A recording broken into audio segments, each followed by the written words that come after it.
Buenas tardes a todo el mundo desde el Juan de Lugo. Muchas gracias por seguirnos otra vez. Hoy tenemos el enorme placer con nosotros de tener, yo creo personalmente, a uno de los economistas más brillantes de Italia, de la historia de Italia, seguramente de las últimas décadas, el profesor Martino, que además fue el ministro del Exterior en 1994 y el ministro de Defensa desde 2001 a 2006. En Italia quizás el periodo más importante, igual en el mundo diría, y tenemos aquí el enorme placer de tenerle. Vamos a hablar en inglés y vamos a hablar sobre varios temas, sobre su carrera política, su carrera económica y también un poco cómo ve la situación actual desde un punto de vista liberal en Italia. Profesor Martino, thank you very much for being with us. Welcome, Bernardo. So to start with, I know you have a very fascinating career, both as an intellectual and as a politician, so to speak. How did you come about, the ideas of freedom, the free markets, individual?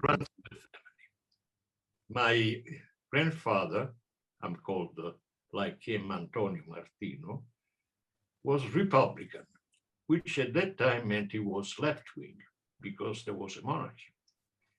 And he was a successful lawyer in the town of Messina in Sicily. He was elected mayor of the city. And when he was mayor, he closed his law firm because he said that private interest should not interfere with public interest. At that time, mayors were not paid. So he didn't have any money from being a mayor, and he didn't have any money from his profession. The result is that when he finally died, he had accumulated some debts, but he didn't have any money. He was a very remarkable person. In 1901, he contributed to the foundation of ANCI, the National Association of Italian Municipalities. And he was elected vice president. In 1902, he organized a meeting of all Italian mayors in his hometown in Sicily. Considering the state of transportation of the time, organizing a meeting of mayors, Italian mayors in Messina, is like today organizing a meeting on Mars. It was very difficult to get there. The meeting was held and it was successful. He was the mayor that reconstructed Messina after the terrible earthquake and seaquake or tsunami of 1908 that killed 80,000 out of 100,000 people. It was the worst natural calamity in the history of Europe. My father was second. The first was a daughter, Matilde. My father studied physiology, taught in South America, became full professor. And when the Allies arrived in Sicily at the end of Second World War, he was appointed by them rector of the University of Messina. He had convinced a Scottish anthropologist, Gare of Gare, that was the Minister of Education of the Allied government of Sicily, to not close the University of Messina, but to save it. That's why they made him rector. Gare wrote in his book, Italy in Transition, the story of the meeting with my father, etc. It's a very, very beautiful place. My father was not Republican, he was liberal. He was on the left of the Italian Liberal Party, but nevertheless, he was considered by the socialists in Italy as having moved to the right compared to his father. I am considered almost libertarian, which may induce some people to think that I moved right compared to my father. This is not so. The fact is that my grandfather, my father, and I all had the same ideas. What changed is the reality we had to react to. At my grandfather's time, public spending was 10% of national income. In my father's time, 30% of national income. In my time, it exceeded 50% of national income. If it continues like this, my grandson would be an anarchist and throw bombs.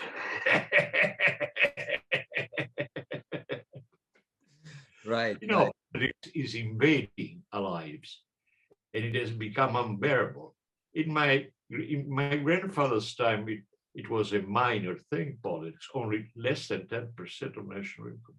In my father's time, it had become more significant, but now it's overwhelming. We have lost many of our everyday liberties for the strange way of behavior of politicians that appropriate more power every day. I don't know if you read the book by Tony de Jassé, The State. Yes. It's really a fantastic analysis, and it's mind-boggling, because if you follow it, it's a painful reading, it's not easy.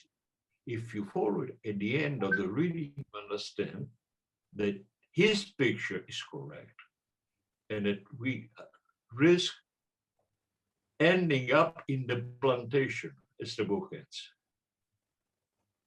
It's fascinating how, well, fascinating from a historical point of view, how in the beginning of the 20th century had such a low level of government spending, low levels of taxation, that, as you say, it's one thing that I say with some difficulty, because it may sound politically wrong, is that state spending as a proportion of national income was lower in 1938 than it had been in 1922, which means that in those 16 fascist years, during which the largest number of public works was done, some social institutions were established, public spending was a declining fraction of GNP. Now, this makes you think and come to the conclusion that A, fascism was a dictatorship and deplorable, but they did not steal money. It was a correct government. It was a non-democratic government. I disapprove of it, but it did things and did not waste money.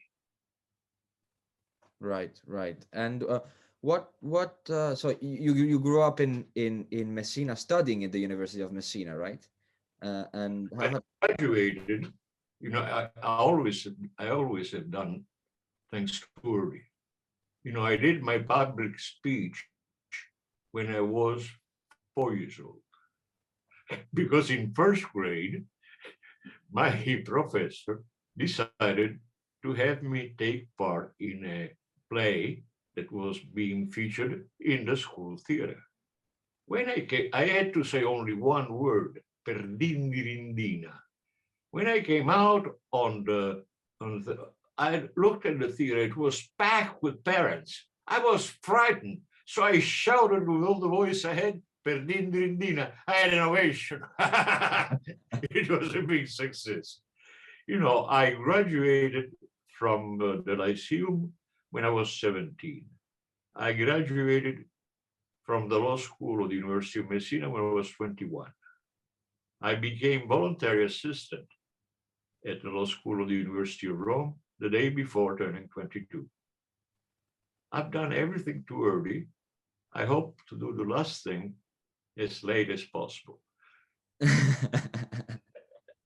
And from the University of Messina to going to Chicago, how did that happen? What happened is that my father, who, when he was foreign minister, had Ambassador Migone as head chief of staff, had heard from Ambassador Migone that his son, Migone's son, had this fantastic fellowship, American fellowship, and had spent 2 years in Harvard. So my father tried to find out what it was, and he discovered that the Harkness Fellowship is a very good, excellent fellowship. It's only given to 25 students, European students from all European countries and in all subjects. And it entails the trip paid, tuition paid, they even give you a car the second year, and you only have one duty, that of visiting the United States by car in a trip that lasts at least 3 months. I had had French in school. I had not had English. So having received the scholarship, I don't know how I succeeded because, conversing with my English examiner was almost impossible. My knowledge of English was nil. I was applied to both Harvard and Chicago and was accepted by both. At this point, I took the test of English as a foreign language, which I took at the American Embassy and received a low grade. I'd never heard English spoken with American accent, and I'd not studied English.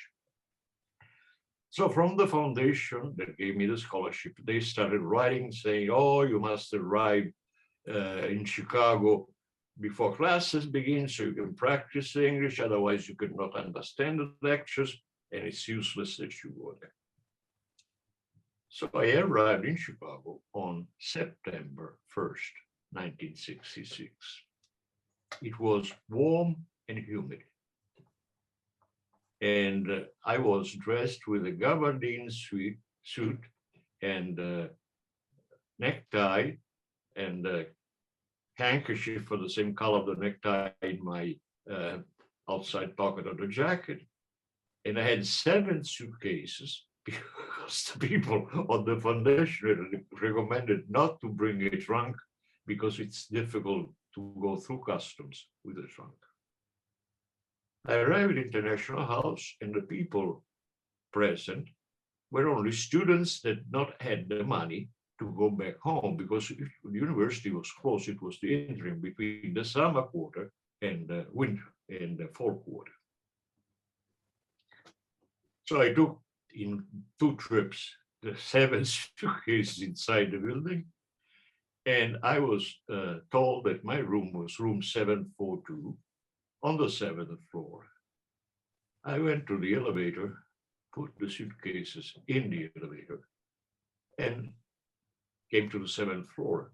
When the door opened, this little student, looking exactly like Woody Allen, looks at me, oh, you're new. What are you studying? And I said, I'm studying economics. And what's your room number? I said, 742. And he said, isn't that strange? Last year, we had a student of economics in 742, and he jumped out the window. This was my welcome to University of Chicago. Anyway, I eventually met a guy from Sardinia that was teaching comparative literature, Italian and American. And he told me, he said, I have a student in comparative literature that do you think you'd like to meet her? I said, yes, it would be fantastic. So I could practice my English. A week went by and I didn't hear anything about the student. So I asked this Italian, I said, but what about the student? He looked embarrassed. He said, I told her there is an Italian student, would you like to meet him? And she asked me, what is he studying? And I said, economics. And she said, forget it. A year later, this Italian guy calls me, says, there is a party at the house of an Italian. Would you like to come? I said, yes, I'd like. Then you must come and pick me up by car because we go get a girl. I pick him up, we go get the girl, and the girl is going out for dinner with 2 friends.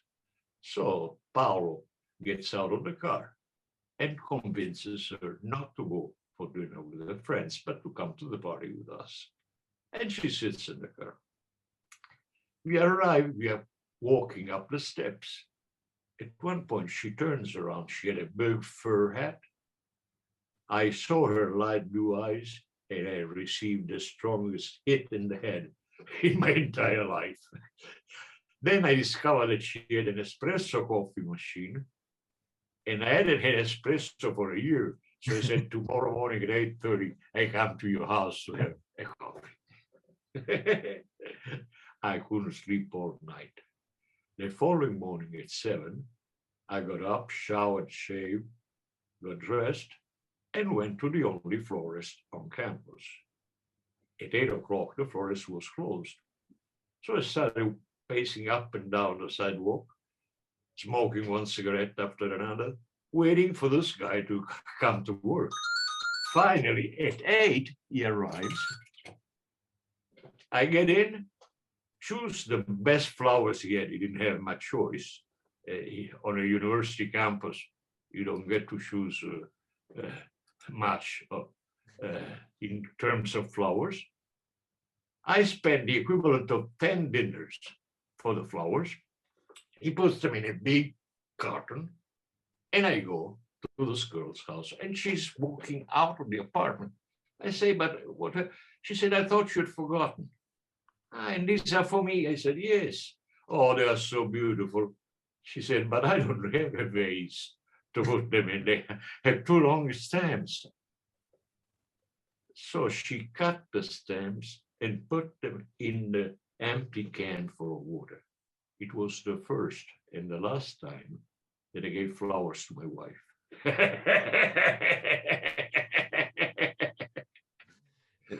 It was worth the dinners. The conservative climate of Italian universities, I had great respect and fear of university professors.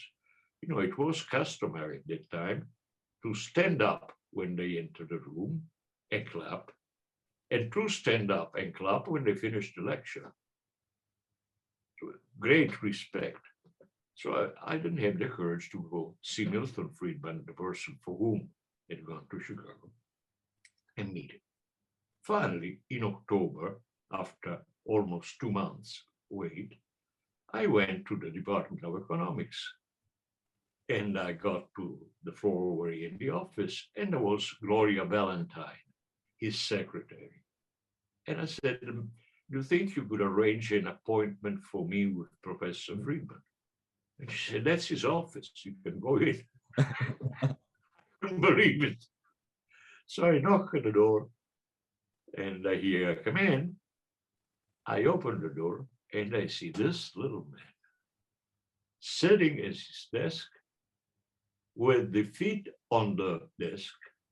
The feet were almost the same distance that there was between the chair and the desk, because the man was very short. As soon as he started to talk, you didn't realize he was short. He looked like a giant. Really an impressive man. Since the beginning, he made a profound impression.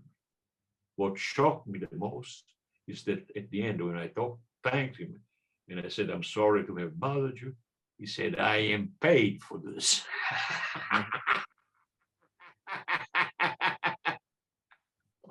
Incredible. And so from there, you became friends. You became he was your mentor.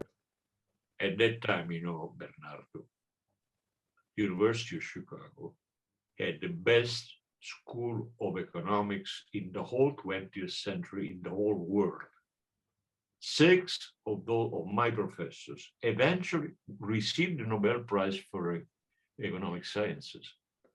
6, you know, there were people like Ronald Coase, Milton Friedman, George Stigler, Theodore Schultz, Bob Mandel, and the like. Yeah.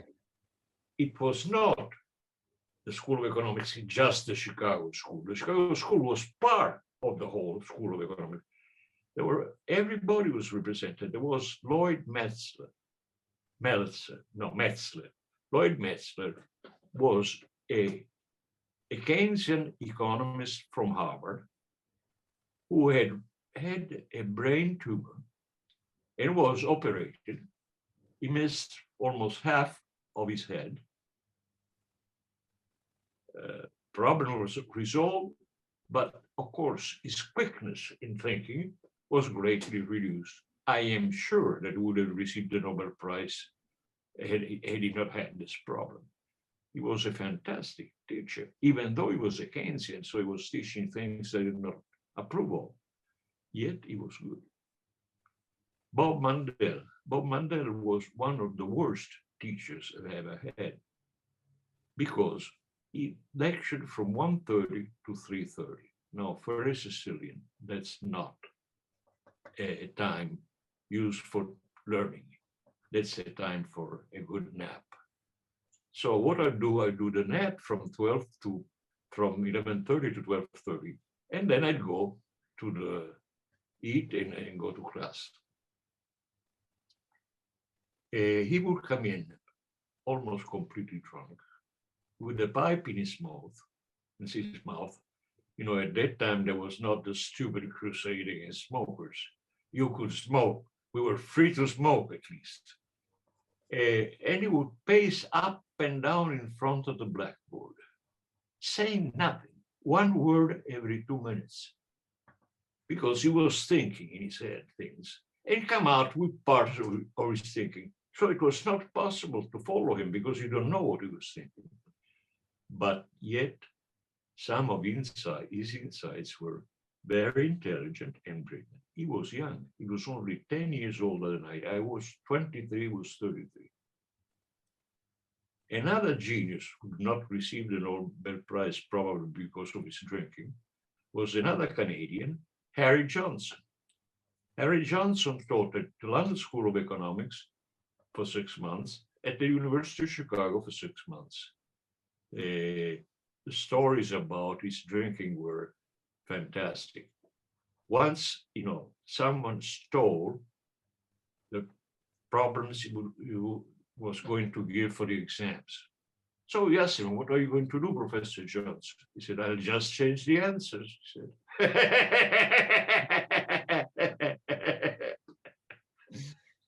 Interesting. And from when you came to Chicago in 1966, did you stay there for long before coming back to Italy, or how did that work out? Scholarship was for 18 months, and I stayed 18 months. My visit to the United States did not last 3 months, because what happened is that in 1967, my father died. I returned to Italy on time to be with him when he died. I had been diagnosed lung cancer before I'd leave for Chicago. And I told him, I said, "Papa, I can go next year. I don't want to leave you." He said, "When I went to teach in Paraguay in 1929, my father had a problem with his heart. Problems with the heart are usually result in very quick ending. And from Paraguay to Messina, it took at least 3 weeks before I could arrive. From Chicago to Rome, with our means of transportation, it takes only hours. And my disease is a slow one, so you'll have ample time to know." When I told my father told me that I didn't want to go that year to South America, he replied, "I don't want to die with the guilt of having done damage to my son's life. So you go." The same thing he told me, "I tell you, I don't want to die with the guilt of having damaged your life. Go to Chicago." I loved my father very much, and I was really very depressed having to leave him in such a condition. Thank goodness, once I found out that his conditions had deteriorated, I called him, at that time, Bernardo. A phone call of 3 minutes between Chicago and Rome had to be done through operator, and it cost $25. One dinner was $2.5. So 10 dinners for a phone call of 3 minutes. So when I called him, I said, "Papa, verrei a trovarti a Roma." And he said, why not? Because and so I went to Rome. And he died on July 21st, 1967. And on July 31st, I had to go back because I had to do that famous tour of the States. I did it with a Canadian friend of mine who had been studying economics for that year. He's still a friend of mine. He calls me every Christmas and we chat for a while. He is inordinately rich. He's of Hungarian origin. His father left Hungary just before 1956 and went to England. Then divorced his wife. And with his money, he bought a lot of real estate in a little town in North America called Toronto, Ontario.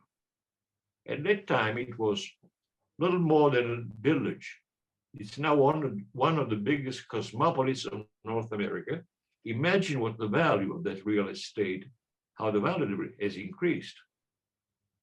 John not only inherited from his father, but he was a very successful lawyer and partner in a big law firm. So he has made a lot of money. The guy is nice. We used to call him Shaky Jake the Rake because he was always nervous. Interesting. And how from there then how can we connect this part of Chicago then with your beginnings and already in the 1990s of getting into politics? How does an academic get into politics? When I returned from Chicago, I found myself that I had graduated from the law school, but I had no job. I wanted to do the university career in economics.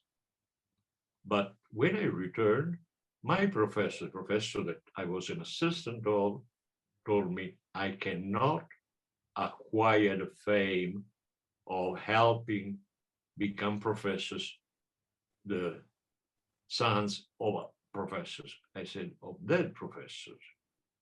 My father had died.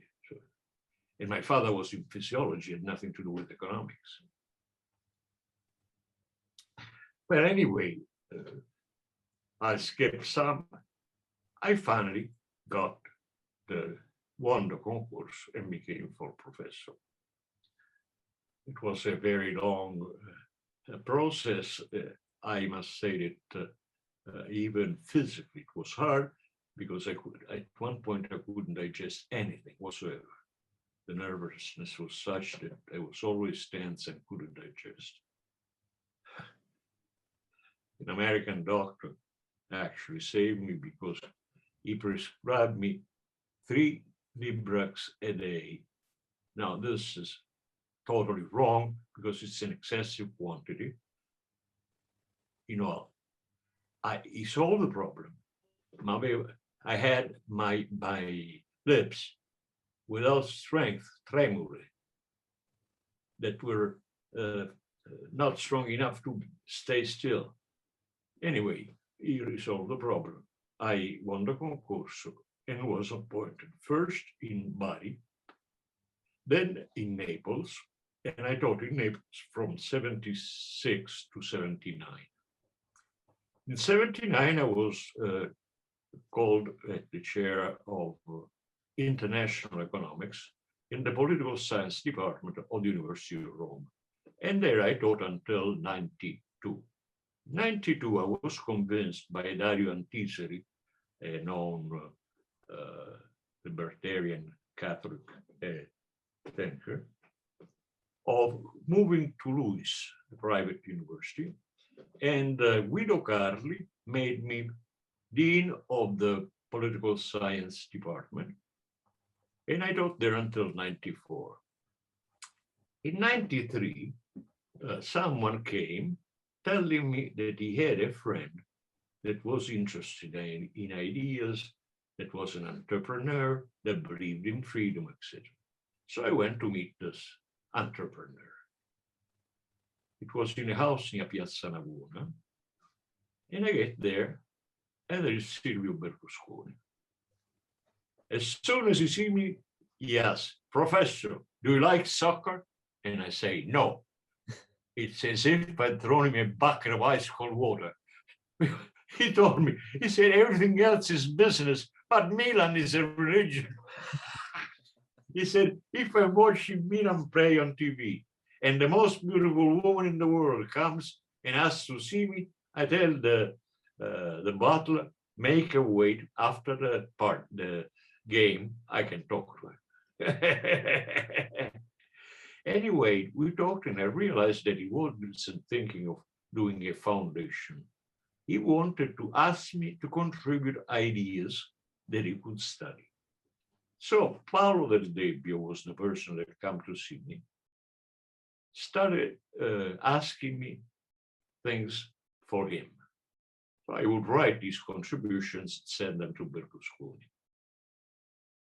Once they asked me to give a talk in front of a convention in Monte Carlo, Italia, about the role of advertising. Well, University of Chicago, George Stigler had invented the economics of information, as you know. He later received a Nobel Prize for it. So I knew quite a bit about advertising. And I did the speech that was extremely successful, in which I explained that advertising, contrary to what most people believe, does not increase the price of goods, it reduces it. Because advertising spreads information, therefore makes the market more competitive, and prices are lower when there is advertising than where there isn't. There is a case study that is significant. In the United States, states that allow advertising for eyeglasses have a price of eyeglasses lower than states that don't allow it, because the cost of acquiring information when there is advertising is significantly lower than when the advertising is not permitted. In order to find out the price of eyeglasses when there is no advertising, you have to walk and look at various shops and see what prices are. This is time-consuming, costly. If there is advertising, all you have to do is look at the newspaper and see which store advertises the lowest price of eyeglasses. It's significant.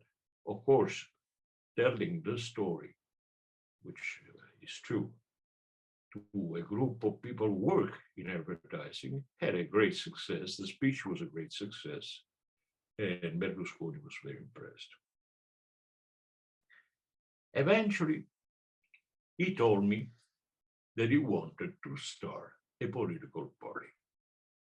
And I told him, but doctor, because at that time we were not on first name terms yet. I said, but doctor, why? You know, you have a lot to lose. Why go into politics? And he said, Professor, you don't understand. He said, when I was in real estate, I told my competitors that I'd build a satellite city of Milan. They laughed in my face. I've built two. When I acquired the Milan soccer team, I told Boniperti that I'd win the championship, and he laughed in my face. Milan, under me, has won more prizes than any other club. When I went into television, I told Agnelli that I would compete against Rai, and he laughed in my face. He said, hey, I now tell you that I'll be president of the Council of Ministers, head of the government. And I turned the other way not to laugh in his face. 3 months later, he was. This is the man. You see, Berlusconi, like everybody, has many defects, many things to be criticized. But he's certainly a single-purpose person. When he has a purpose, he is single as a purpose. He doesn't think of anything else, which in business is excellent. In politics, no. Because in politics, problems don't come one at a time. They come all at once. So you cannot concentrate on one and ignore the others. But in business, it works. And that's what the secret, I think, of his successes. He's built 2 satellite cities of Milan. His TV competes with the public TV and doesn't make you pay anything. You just have to put up with advertising, the same as with the radio, the public state TV. The Milan soccer team has always been successful. And Forza Italia became the largest Italian party, and was the largest Italian party for a long time. This last thing, unfortunately, is now changing because a charismatic party, the party based on the leadership of one person, is inevitably destined to decline as soon as that person ages. Berlusconi is in perfect shape. He's probably more energetic than I, but he's 85. And 85 is not a yearly age. And you've written basically the first program of Forza Italia in 1994, right? In 1994, every candidate of Forza Italia had a kit of propaganda. This kit included 11 video cassettes on certain arguments. I did 8 of those 11 video cassettes. They were very good. I can still watch them with pleasure. And the secret of the success is that the director that came to interview me came with a very nice secretary with a mini skirt and the most fantastic pair of legs. I looked at those legs and I felt a lot better. It turns out that he helped me do well in my recording. It's interesting. In fact, in the 1994, Forza Italia had a very, very important free market rhetoric, which you gave it. Absolutely. Marco Pannella, a man with a lot of wrong things, but also a friend. He said that political party was the most radically liberal party ever presented in any European country. I think he was right. You see, we had the flat tax, we had school vouchers, we had privatization of health provision, privatization of schools. You name it. It was the most radical program. Could not be done by a multi-party majority because of difference. Okay, but it was coherent, impressive, and it was exactly what Italians wanted. Thanks also to my TV appearances, I became so popular that once walking in the street in Milano, the tram stopped, all the people in the tram applauded, the driver came to shake hands, and then they continued their way. Something unbelievable. I was triumphantly elected in Lombardy and in Sicily. And I was overwhelmed because I realized that we could not possibly give to these enthusiastic people everything that they hoped for. It was not feasible, but it was a great moment in my life. Yeah.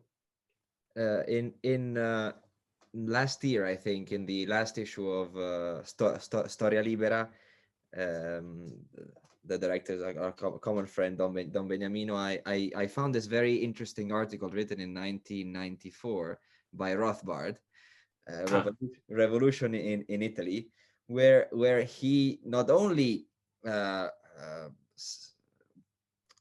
applauds, right, the libertarian revolution in Italy and Forza Italia, but mentions you as the leader of this movement 14, 15 times, calling you even an Austro-libertarian, saying that among the monetarists, you are the one most... It was in many ways a basket case. You realize he couldn't cross the street without his wife holding his hand. Not a poor man, but he was a very intelligent person. And even though had never been in very close terms, when I read that article mentioned, I was very thankful to Murray because it showed the man was generous and a dear person. These also libertarians at times not, you know the story of when Ludwig von Mises and Ayn Rand met. At a friend's house, the friend, the host goes to mix drinks, and he hears this terrible shouting. Goes in, this is what happened. And Ayn Rand says, he said that I'm a Jewish Russian that's come to America through Germany. And he says, but no, I don't think Professor Mises would say such a thing. And Mises says, that's exactly what I said.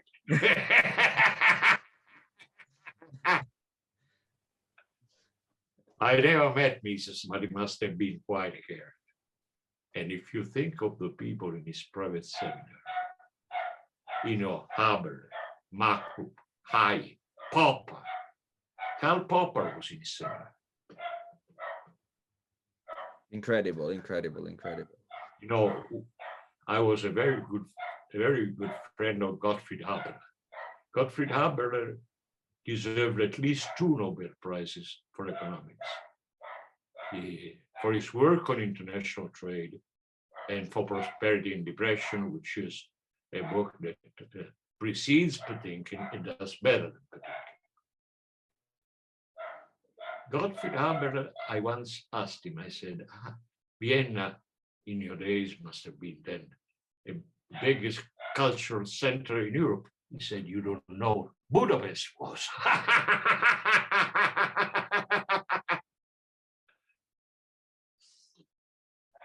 It's interesting how nowadays, how do you feel compared to when you came into 1994? You've stayed in politics for a while.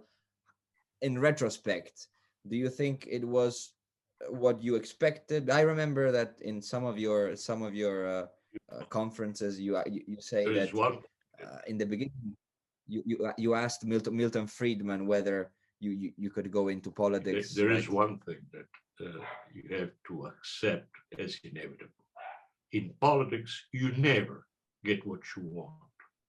You can get less bad outcomes than what you fear, but never exactly what you want.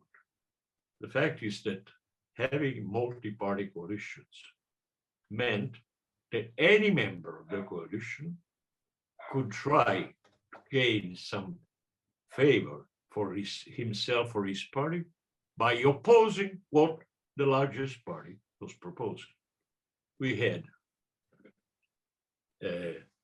Alleanza Nazionale, Gianfranco Fini and Cassini opposed to reforming the judiciary system. Both of them were also opposed to the flat tax. We had Giulio Tremonti who also opposed the flat tax. It was always a very, very constant bargaining. So we didn't get what we wanted, but we succeeded in doing things less badly than the other side would have done. The change in the electoral law was, I think, the key to this fantastic outcome. And one instance, the only instance in which I really cannot justify my behavior is when I voted for the government when we changed the electoral law. I knew that making the system become again sort of proportional would have caused problems. But I was a minister of the government proposing it. How could I vote against? I would have to resign and express openly my disapproval and achieve nothing. So I voted with the majority. And when they finished, I said, let's hope God will forgive us. Why? Because effectively, changing the electoral law was an atrocious mistake. We did it to satisfy Pier Ferdinando Casini, but the price was too high. And now, how do you feel that in regarding the nowadays, so to speak, the framework? What happens is that nowadays we have a confirmation of Martino's law. Martino's law says that every legislature is better than the succeeding one and worse than the preceding one. There is constant deterioration in politics. And people who believe that we are at the bottom are optimistic because there is no bottom. We'll keep on going down. The only thing that makes me still be somewhat hopeful is that I can't believe that 3,000 years of an uninterrupted civilization, the greatest European civilization, can be brought to an end by some idiotic politicians going around. You see, at the last election, I called Berlusconi and I said, Silvio, I shall not run. I've had enough of it. When I go to the parliament and come home, I feel sick. I want you to know that if you need me, I'm still here, I'm your friend, etc. He told this to all his parliamentarians and said, Antonio is the most honest person I've met in politics in all these years. Says he gives up his seat, not only doesn't ask for anything, he offers to continue helping. He said, that's disinterest. Well, these compliments I consider signs of friendship. And that's why, even though I have had my differences with him, I still consider him a friend. You wanted to say hello to your Spanish friends? Yes. Now, forget, I say the best to my Spanish friends, and I want to tell them that I like Spain. Being a Sicilian, I've been also dominated by the Spaniards. Sicily has been a colony of the prevailing civilization in the Mediterranean. That's why it's the most beautiful place in the world. It's a museum of all these civilizations. We have remains of Carthaginians, Greeks, Romans, Arabs, Normans, you name them. They all came to Sicily because it has a fantastic climate, beautiful coastlines, best citrus fruit in the world. Now we are producing wines that in terms of price-quality ratio are the best in it, among the best in Italy. And I wanted to ask you just one last question on I know you've been a critic of the euro since nearly the beginning, as Hayek would say, as a constructivist program. But you've always recalled the great ideas of Luigi Einaudi on the euro and how Draghi and the central bank since 2010, but most especially since 2015, when they've started the quantitative easing program, have completely forgotten the initial idea of a liberal like Einaudi. What do you think is the situation now? I feel it's very preoccupying. It's very all of this money that they're injecting, all of these interest rates nearly negative or to zero, buying government bonds, creating such a mess. One thing that's important for me. I am for Europe also because of family reasons. You see, the generation of my father, he was born in 1900, confronted the worst consequences of the abuse of national sovereignty in the history of mankind.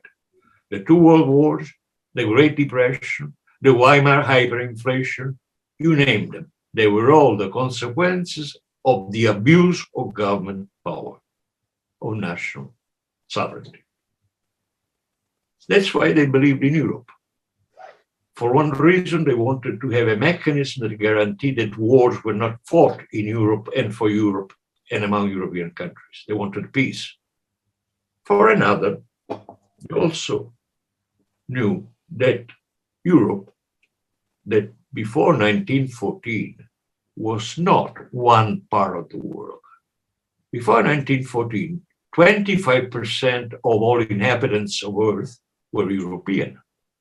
The rest of the world was either a European colony or a former European colony or too far away to mean anything. Wars were fought in Europe and for Europe. After 1945, Europe had changed from being the center of the world to being, as a witty American said, the most expensive piece of real estate in the world. It didn't matter anything. In the world of superpowers, Europe was a non-existent. That's why they wanted United Europe. In 1954, what happened is that the French Parliament refused to ratify the treaty instituting the European Defense Community. The European Defense Community was a French project, but the domestic political majority had changed, left, and Pierre Mendès France and his socialists were against the European Defense Community. So they didn't ratify it. It was a big blow on the hopes of all pro-Europeans, because it was clear that times were not ripe for the political unification of Europe. That year, 1954, something happened in Italy which is totally unrelated. We had the so-called scandal Montesi, in which they involved, wrongly, Piero Piccioni, a respected musician, the son of Attilio Piccioni, the Minister of Foreign Affairs. Attilio Piccioni was a very honest man, and the fact that the name of his son had been involved in this, even if wrongly, forced him to resign from his job as foreign minister. Alcide De Gasperi, the leader of the Christian Democrats, suggested to the Christian Democrats to replace Attilio Piccioni with the Minister of Public Education, the liberal Gaetano Martino. This was done. And one of the first things my father did when he arrived at the Ministry of Foreign Affairs was to convene for the following year, June 1st and 2nd, 1955, a meeting of the six ministers of the so-called Little Europe, the six ministers of Germany, foreign minister, Germany, France, Italy, Belgium, Holland, and Luxembourg. They were the members of the European Steel and Coal Community. This happened, and on the night of June 2nd, in Taormina, which is near Messina, my father convinced them that times were not ripe for political unification, that they had to opt for economic integration, both because it was desirable per se, and because it may lead eventually, when times would be ripe, to political unity. They were desirable per se because commercial warfare, usually the first step towards real warfare. As Frédéric Bastiat, the French economist whom you certainly know, had said in the 19th century, where goods do not cross borders, soldiers will. So it was a guarantee for peace. And it was desirable per se because free exchange means increased competition and better efficiency for all. It was not an easy choice. Almost everybody was against it. The communists were against it. They accused my father in a public poster on all the streets in Italy to have wasted money to organize this conference. The whole conference cost 5 million lire. Not a big sum. But for them, it was useless. The Socialist Party voted again, abstained from voting the treaties of Rome, the ratification of the treaties of Rome. The right opposed the decision because they were afraid it would dilute national identities. The unions said something totally meaningless. We are against the Europe of monopolies. This was the opposite note. The Confederation of Italian Industry was against because it feared that Italian industry could not compete with European industry. Even the Federalists were opposed to it. They came with a delegation headed by Ugo La Malfa of the Republican Party to ask the foreign ministers not to make the decision. Somehow they made it. The following year in Venice, the text of the treaty was drafted. The following year, 57, in Rome, the treaties of Rome was signed. At the beginning, Europe was Messina, Venezia, Roma. Europe was speaking Italian.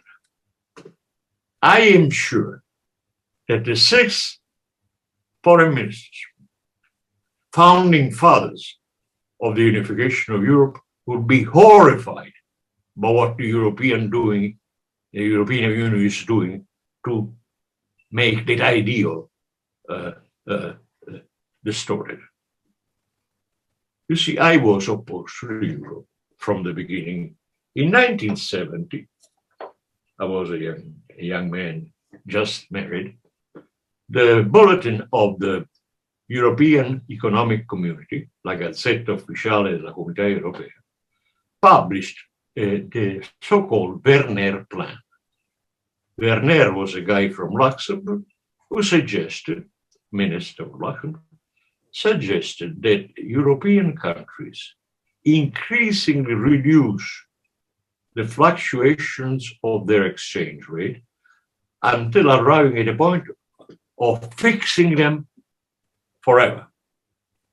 At that point, he said, it will be the same whether to have a common currency or different currencies with fixed rates. I explained that this was not feasible because in case of a disequilibrium in the balance of payments, if the exchange rate cannot be changed, the adjustment will be performed by domestic macro variables. So a deficit country will import recession and a surplus country will import inflation. I said, no European government will accept to sacrifice domestic stability for this vague idea of fixing the exchange rate. I wrote the article and brought it to my friend Veniero del Punta, professor of economic politics, who was director of Rivista di Politica Economica, the journal of Confindustria. He told me we can't publish it because we are for Europe. I said, okay, I'll put first, I am for Europe. I believe that under certain conditions, a common currency may be desirable, but he published it 6 months later, June 71, with a print so small that today, if I want to read it, I have to use a magnifying glass. Because they wanted to keep distance from this outrageous idea. I had explained in that paper that fixing the rates like Werner suggested would only create problems and it could not be done. Of course, things went the way I predicted, but no one noticed it. Then at one point, I took part in a meeting of the Bruges group. The Brugesites, as they were called, met in Bruges, Belgium, adorable town, to expressed their views on the common currency and the unification of Europe. And at that point, they asked me to intervene, and I did so, criticizing what was being done. In the room was present a journalist, an Italian journalist called Emanuele Gazzo, who published a newspaper that no one read. He lived in Brussels. And in this newspaper, he devoted one whole page to insulting and criticizing me, saying that it was absurd that the son of Gaetano Martino would be anti-European. Thus, the invention that I'm Eurosceptic was created. No one told me, except when in '94, for the elections, I was on a TV debate with Piero Fassino of the PD, and Piero Fassino said that I was Eurosceptic. I said, Piero, of all people, you cannot levy that accusation against me, because you, communists, were those who denounced my father for having wasted the money for the Messina conference. Now he's European, and I'm the anti-European. Shut up. I never levied that accusation again. I'm convinced that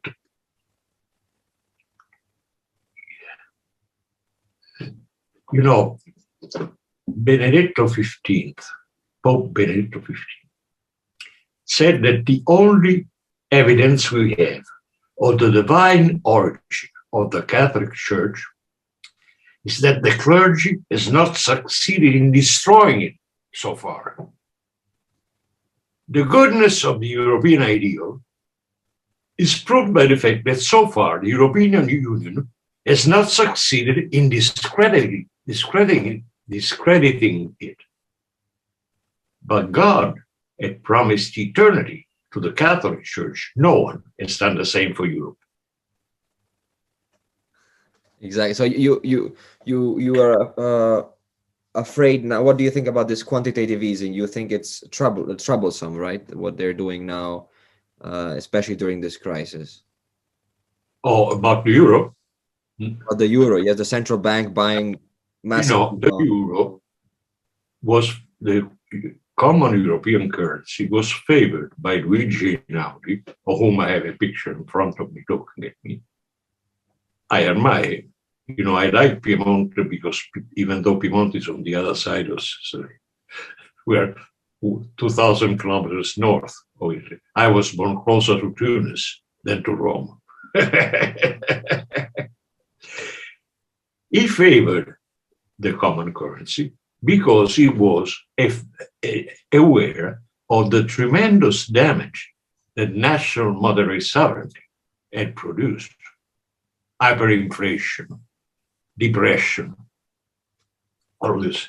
He said, who remembers the bad use to which governments have put national monetary sovereignty can only favor the end of such a thing.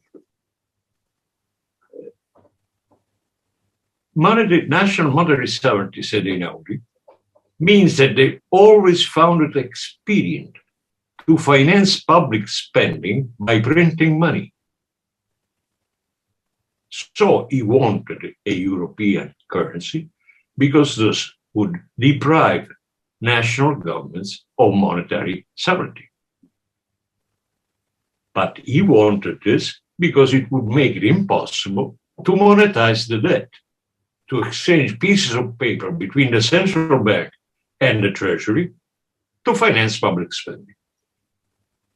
The treaties instituting the currency, Maastricht, have such a provision. The Central European Bank cannot, European Central Bank cannot buy national debt from governments, but nobody has written that it cannot do so from banks, private banks.